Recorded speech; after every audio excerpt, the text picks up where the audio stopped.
नमस्कार, मैं हूं संजय शर्मा। आप देख रहे हैं 4 PM न्यूज नेटवर्क। मैं जानता हूं आप सभी को 3 दिसंबर का इंतजार है। 5 राज्यों के नतीजे आएंगे और वो नतीजे तय करेंगे कि 2024 में साहेब आएंगे, बचेंगे, रहेंगे या फिर साहेब की विदाई हो जाएगी। साहेब रहें, बचें, आए, जाएं, लेकिन इन 5 राज्यों के चुनाव में साहेब की नैतिक पतन हुआ है, नैतिक हार हुई है। क्यों हुई है, यह मैं आज की वीडियो में आपको बताऊंगा। दरअसल 5 राज्यों के चुनाव में भारतीय जनता पार्टी भी समझ गई थी कि ये सेमीफाइनल है। और भारतीय जनता पार्टी ये भी समझ गई थी कि इन 5 राज्यों के चुनाव में अगर हम चूके तो जनमानस में ये संदेश चला जाएगा कि अब लोगों का मोह भंग हो गया। दरअसल मोह भंग तो हो ही गया। इन चुनावों में मैं लगातार गया, पहले 10-12 दिन मध्य प्रदेश गया, फिर राजस्थान गया और मैंने देखा कि 2014 और 2019 में जो साहेब का जादू था वो बहुत ज्यादा ढलान पर आ गया। उसकी वजह भी है। मैं हूं, आप हो या कोई और हो, कुछ दिनों तक तो ग्लैमर जादू अच्छा लगता है, लेकिन वो ग्लैमर, वो जादू आपके परिवार पर, आप पर, आपके बच्चों पर आने लगे तो फिर आप परेशान हो जाते हैं। साहब को भी समझ में आ गया कि ये जादू कम हो रहा है।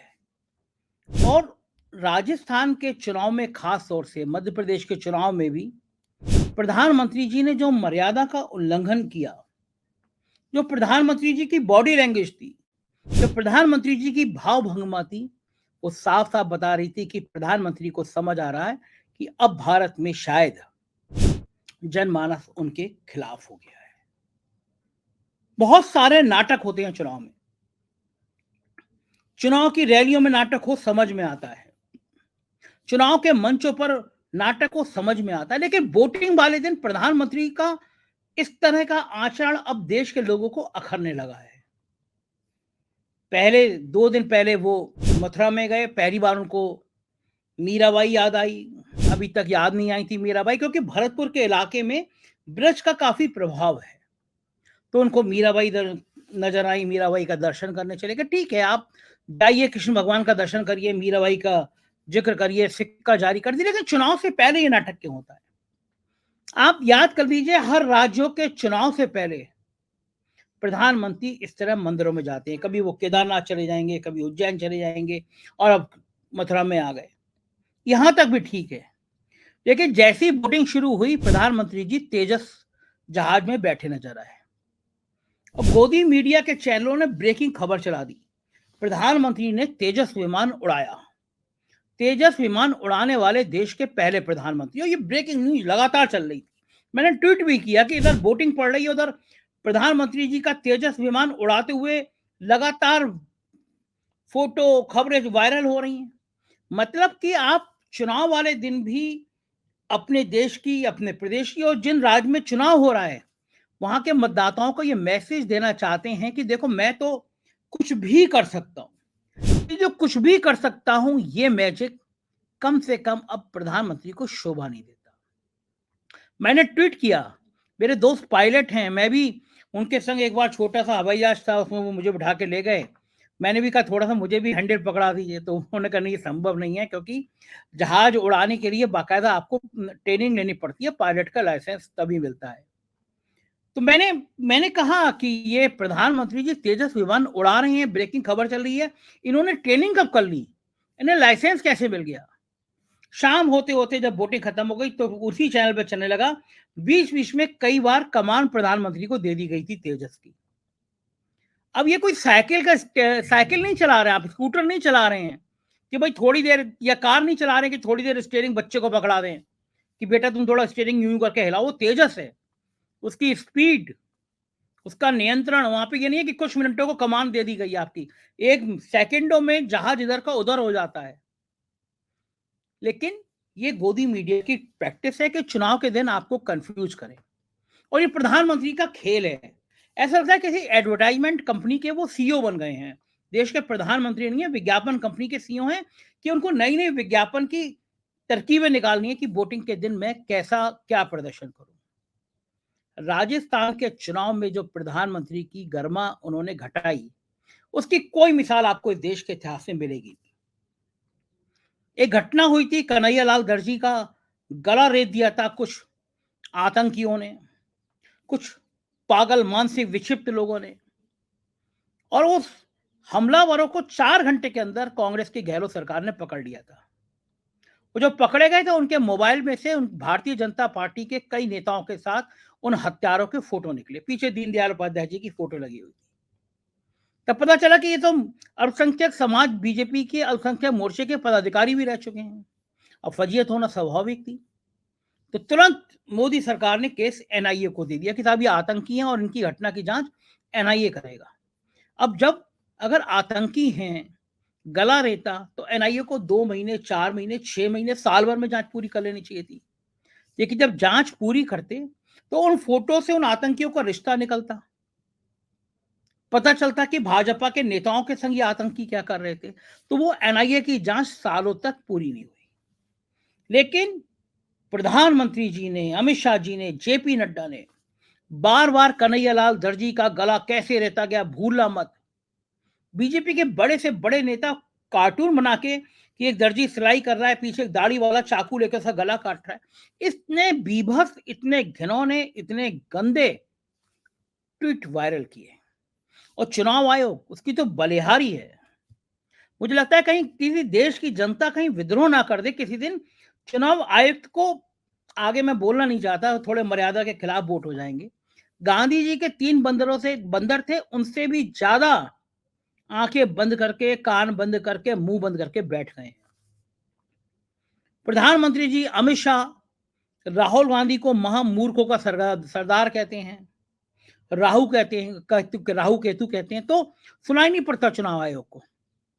लेकिन जब राहुल गांधी ने, जनता ने कहा पनौती पनौती, और राहुल गांधी ने भी कह दिया क्या पनौती, और फिर हंसते हुए कह दिया, मतलब मजाक वाले भाव में कह दिया कि हमारे लड़के अच्छा खेल रहे थे, और फिर पनौती के शब्द का इस्तेमाल हो गया। तो फिर चुनाव आयोग ने तत्काल नोटिस कर दिया।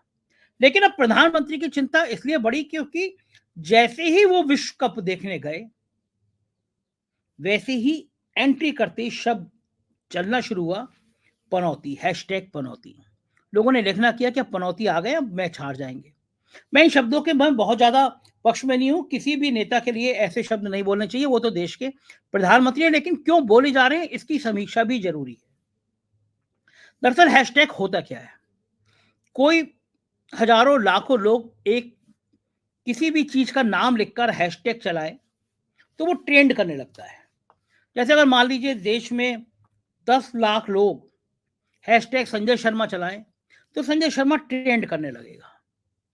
अब ट्रेंड कराया कैसे जाता है, उत्तर प्रदेश के डायरेक्टर इन्फॉर्मेशन है, मेरे मित्र हैं, शिशिर नाम है उनका। उनका एक ऑडियो मेरे हाथ लगा, मैंने उसको अपने यूट्यूब पे डाला। वो कह रहे थे कि एजेंसी से जो काम छोड़ के चली गई कि भाई किसी भी तरह वापस लेकर आओ योगी जी के, हमें ट्वीट ट्रेंड कराने। आपको याद होगा वो 2-2 रुपए वाला ट्वीट वाला यूपी वाला मामला बड़ा चर्चा में आया था। तो होता क्या है कि उत्तर प्रदेश सरकार करोड़ों रुपए एजेंसी को देती है। अभी विवाद चल रहा है, एक नई एजेंसी रखी है उत्तर प्रदेश सरकार ने कुछ महीनों पहले, साल पहले, करोड़ों रुपए दिया गया। उसका भी बड़ा डिस्प्यूट चल रहा है, बिना टेंडर के, बिना नियम के वो एजेंसी रख दी है, और सूचना विभाग में करोड़ों रुपए की हेराफेरी की बात सामने आ रही है। विभाग खुद मुख्यमंत्री के पास है। होर्डिंग लगाने में ही उत्तर प्रदेश सरकार ने करोड़ों रुपए की हेराफेरी कर डाली है। एक खास संस्था है, एक कोई श्री अंशुमान सिंह बताए जाते हैं, उसको करोड़ों रुपए का काम ऐसे ही दे दिया गया है। तो ये ईमानदार सरकार की चर्चा है। खैर इसकी बात में बाद में कभी और करूंगा, डिटेल के साथ करूंगा। तो होता क्या है कि अब आपने एक संस्था को करोड़ों रुपए दे दिए कि भाई इस नाम का ट्रेंड कराओ। अब सारा पैसे में सबसे ज्यादा पैसा भारतीय जनता पार्टी के पास, सबसे ज्यादा सोशल मीडिया की ताकत भारतीय जनता पार्टी के पास, सबसे ज्यादा सोशल मीडिया में एक्टिव रहने वाले लोग भारतीय जनता पार्टी के पास। तो जैसे ही पनौती ट्रेंड हुआ तो भाजपा के कुछ नेताओं ने पप्पू कह के हैशटैग कराने की कोशिश करी। लेकिन पनौती कांग्रेस की टीम कर रही हो ऐसा नहीं हुआ। लोग इतने दुखी थे, इतने चिड़े हुए थे कि जहां जिसको दिख रहा था वो हैशटैग पनौती करके ट्रेंड करने लगा, और फिर पूरे दिन हैशटैग पनौती ट्रेंड करता रहा।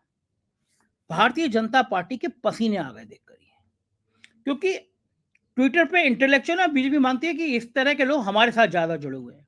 लेकिन वहां पे पूरा दिन प्रधानमंत्री को लेकर पनौती ट्रेंड करे तो ये देश की मन स्थिति समझाता है कि देश अब प्रधानमंत्री के लिए सोच क्या रहा है।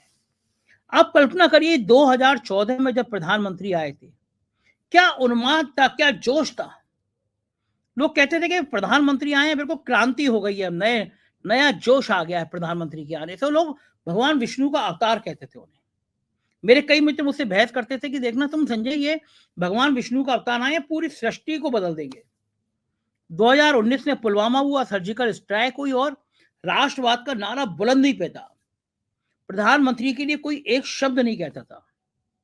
लोग तब भी उनमें भगवान विष्णु का अवतार देख रहे थे। इस राष्ट्रवाद के उन्माद में, इस सर्जिकल स्ट्राइक में, पुलवामा में, तब भी बीजेपी का वोट परसेंटेज 37-38 तक गया केवल। यानी 63% वोट डालने वाले लोग भाजपा की विचारधारा के खिलाफ थे, लेकिन बटे हुए थे। अब क्या है? अब प्रधानमंत्री के वादे लोगों को याद आने लगे हैं। 2014 में 15 लाख खाते में आ जाएंगे, हर साल 2 करोड़ नौकरी मिल जाएगी, 2022 तक सबके सिर पर छत होगी, इस तरह के तमाम वादे। काला धन वापस ले आऊंगा, भ्रष्टाचार करने वालों को जेल भेज दूंगा। वो तो अभी कुछ महीने पहले उन्होंने कहा, चिक्की पी सिंह कहा कि मेरे होते हुए एक भ्रष्टाचारी जेल ऐसा नहीं होगा जो जेल के सीखचों पे ना पहुंचे, ये मोदी की गारंटी है। और 24 घंटे के अंदर जो 80,000 करोड़ का भ्रष्टाचार का आरोपी था, उसको महाराष्ट्र का डिप्टी सीएम बना दिया गया। अब लोग ये सब झूठ देख रहे हैं। यही कारण है कि हैशटैग मनौती फिर लगातार चल रहा है। राजस्थान के चुनाव में प्रधानमंत्री ने ऐसी सारी मर्यादाओं का उल्लंघन किया। जिस तरह से भी हिंदू मुसलमान का खेल हो सकता था, वो खेल खेला गया राजस्थान के चुनाव में। लेकिन चीजें बदल गई हैं, चीजों में बदलाव आ गया, चीजों में चेंज आ गया है। यही कारण है कि राजस्थान में उन्माद जितना फैलाना चाहती थी भारतीय जनता पार्टी, उतना नहीं फैला पाई। मैं गया बहुत सारी जगह पे, लोगों से बात करी, लोगों के मन में महंगाई को लेकर गुस्सा है। लोग मान रहे हैं कि वो ठग गए हैं। 400 रुपए का सिलेंडर 1200 तक पहुंचा दिया, फिर धीरे धीरे आप कम कर रहे हैं 900, जब चुनाव आएंगे तो कम करेंगे। और यकीन है कि अब 3-4 महीने, 5 महीने लोकसभा चुनाव बचे हैं, सिलेंडर और कम करके वो 600 पे ले आएंगे। जिससे ये लगे, एक किस्सा था कि एक राजा के दरबार में रोटी राशन पे मिलती थी, तो रोटी का दाम जो था वो 50 रुपए किलो से बढ़कर 400 रुपए किलो कर दिया। जनता हाहाकार करने लगी, जनता बड़ी भारी भीड़ लेकर राजमहल में घेर लिया। राजा के यहाँ का राजा बाहर आया, बोले क्या बात है, कैसे आए आप लोग? जनता ने कहा, हजूर मालिक, 50 रुपए की रोटी 400 रुपए में कर दी गई। 1 महीने से 2 महीने से हम 400 रुपए में खा रहे हैं, लेकिन अब हमारे काबू से बाहर हो रहा है। राजा ने आके तरेरी का बोले बुलाया, कहाँ है सेनापति? सेनापति आया। राजा ने सेनापति के सामने सेनापति की क्लास लगाई, जनता के सामने क्लास लगाई। तुम्हारी हिम्मत कैसी हुई 400 रुपए करने की? मैं आज से घोषणा कर रहा हूं कि यह रोटी केवल 150 रुपए में बिकेगी। जनता ने कहा, राजा का इकबाल बुलंद हो, राजा जिंदाबाद, राजा हमारा भाई है। 50 रुपए की रोटी 150 रुपए में राजा ने ऐसे बिकवा दी। तो वही वाली कहानी इस समय देश देख रहा है। पहले पेट्रोल डीजल के दाम इतने कर दो, पहले गैस के सिलेंडर के दाम इतने कर दो, फिर कम कर दो, और फिर जनता जो है, सोशल मीडिया जो है, गोदी मीडिया जो है, वो कहने लगे राजा का इकबाल बुलंद रहे, राजा को जनता की कितनी चिंता है, राजा ही तहत जो आपकी चिंता करता है, राजा जिंदाबाद। इस तरह के नारे लगने लगे। मगर हकीकत कहीं जुदा है।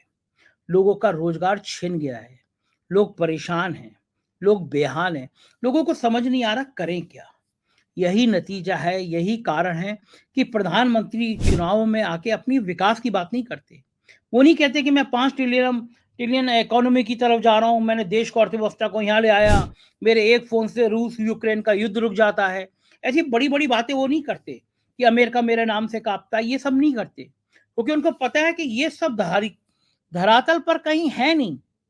गोदी मीडिया के चैनल दिन रात प्रधानमंत्री का गुणगान करते रहे, प्रधानमंत्री को दुनिया का सबसे ताकतवर नेता बताते रहे, लेकिन जनता को दिख रहा है कि जो रोटी खा रही है, वो रोटी इतनी महंगी हो जा रही है कि वो रूस यूक्रेन का युद्ध रुकवाने वाले प्रधानमंत्री वो रोटी उपलब्ध नहीं करवा पा रहे हैं।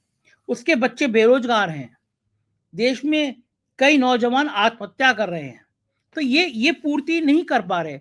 सेना में अग्निवीर भर्ती कर लिए गए हैं, 4 साल के बाद वो क्या करेंगे इसका कोई खाचा ही नहीं है। शहीद हो जा रहे हैं, उनको कोई पेंशन नहीं है, कोई योजना नहीं है। देश में बेरोजगारी का 40 साल का रिकॉर्ड टूट गया है।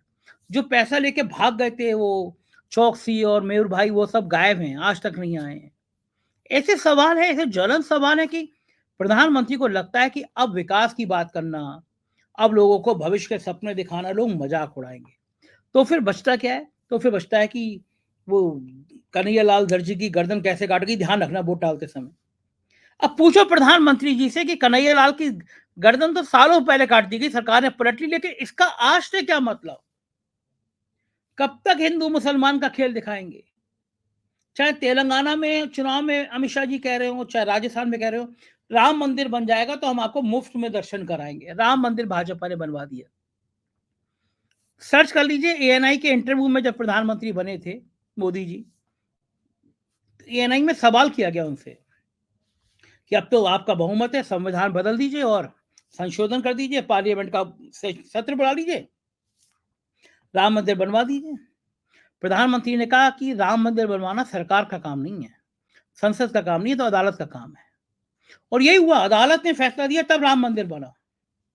लेकिन गोदी मीडिया के भक्तगण इसका आलाप ऐसे कर रहे हैं जैसे भारतीय जनता पार्टी ने आपका राम मंदिर बनवा दिया। लेकिन अब समय ऐसा आ गया कि लोग जागरूक हो रहे हैं, लोग बुनियादी मुद्दे जान रहे हैं। मैंने देखा एक सेंटर पे 2 नौजवान युवतियाँ आई थी, पहली बार वोट डालने आई थी, शायद इंजीनियर थी। मैंने पूछा आपका वोट किस बात के लिए? कह रही थी हमारा वोट इस बात के लिए कि देश में रोजगार होने चाहिए। भारतीय जनता पार्टी ने गलत बोला, इसलिए हम कांग्रेस को वोट करने आए हैं। तो ये जो यूथ है ना, ये यूथ आपके कन्हैयालाल दर्जी, हमने राम मंदिर बनवा दिया, हमने अयोध्या में इतने दिए जला दिए।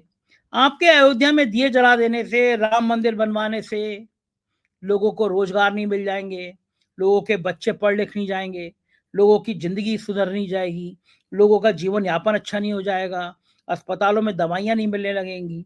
ये बुनियादी मुद्दे हैं, लेकिन इन बुनियादी मुद्दों पर आप बात ना करो तो कह दिया था हमने राम मंदिर बनवा दिया, हमने अयोध्या में रिकॉर्ड दिए जला दिया। अब मुझे बताओ, थोड़ी देर को अपनी बुद्धि का इस्तेमाल करो आप लोग। अच्छी बात है, राम हमारे भी हैं, आपके भी हैं। क्या मंदिर बनवाना सरकारों का काम है? भारतीय जनता पार्टी के सारे सांसद, प्रधानमंत्री, मंत्री, विधायक सब अपने कोष से दान देते हैं। भारतीय जनता पार्टी के पास सबसे ज्यादा पैसा है, बता नहीं रही है बॉन्ड किसने कितना पैसा दिया, कि सबसे ज्यादा पैसा है। भारतीय जनता पार्टी अपने खाते से राम मंदिर बनवाने के लिए 1,000 करोड़ रुपए दे देती। वो सरकार के टैक्स के, मेरे और आपके पैसे से मंदिर में पैसा क्यों खर्च कर रही है? मेरे और आपके पैसे से दिए क्यों जलवा रहे हैं? मेरे और आपके पैसे से गरीब का घर बन, उसको उसको 2 वक्त की रोटी मिले। आप सोचिए, हम दुनिया में क्या मुंह दिखाएंगे? भारत एक ऐसा राज्य है जहाँ 80 करोड़ लोगों के पास खाने के पैसे नहीं है, 2 वक्त का राशन दिया जा रहा है। और हम क्या कह रहे हैं, हमने अयोध्या में इतने दिए जला दिए, Guinness book of the world में रिकॉर्ड बन गया। मेरा आपसे अनुरोध यह है कि कम से कम अपनी दिमाग की खिड़कियां खोलिए। नेताओं से कहिए कि मंदिर, मस्जिद, गुरुद्वारा, चर्च बनवाना तुम्हारा काम नहीं है, ये धर्म गुरुओं पर छोड़ दो। तुम्हारा बहुत मन करे तो अपने पास के पैसे सब दे दो, लेकिन हमारे लिए बढ़िया अस्पताल दो, स्कूल दो, सड़क दो, सुरक्षा दो, लाइट दो। सबसे ज्यादा महंगी दरें उत्तर प्रदेश में बिजली की हैं, बिजली की दरें कम करो। ये सब बातें अगर आप नहीं करेंगे ना, तो आपकी आने वाली पीढ़ी आपको माफ नहीं करेगी। ये मुद्दे पूछना शुरू करिए, पड़ोसी से पूछिए, सोशल मीडिया पे पूछिए, मोहल्ले में पूछिए, बात करिए, चर्चा करिए। लोगों को समझाइए कि मंदिर आपकी निजी जरूरतों को पूरा नहीं कर सकता, मंदिर भावनाओं का प्रतीक है। भगवान राम मंदिर में नहीं, दिलों में रहते हैं। कौन सा दिल ऐसा है जिसके दिल के अंदर राम नहीं होंगे? मेरे दिल के अंदर भी राम है, आपके दिल के अंदर भी राम है। लेकिन राम चुनाव के मंचों पे इस्तेमाल किए जाने वाली चीज नहीं है, राम झंडों पे टांगने वाली चीज नहीं है, राम मंचों पे जय श्री राम का नारा लगाने वाली चीज नहीं है, राम वोट की मशीन नहीं है। जिस दिन आप ये बात समझ गए ना, आप यकीन मानिए देश बदल जाएगा, देश के नेता बदल जाएंगे। देश के नेता ये जो नाटक करते हैं हिंदू मुसलमान का, ये खत्म कर देंगे। और ये खत्म करना इस देश के लिए, आपके लिए, मेरे लिए बहुत जरूरी है। मुझे यकीन है कि आप ये सब करेंगे। और एक अनुरोध मेरा व्यक्तिगत भी, आपको लगता है अगर मैं सही सी खरी बात कहता हूँ, सरकार से डरता नहीं हूँ, आंख में आंख डाल के बात करता हूँ, तो चैनल के नीचे ज्वाइन बटन है, उसको ज्वाइन कीजिएगा, सब्सक्राइब करिएगा, अपना प्यार बनाए रखिएगा। शुक्रिया, थैंक यू।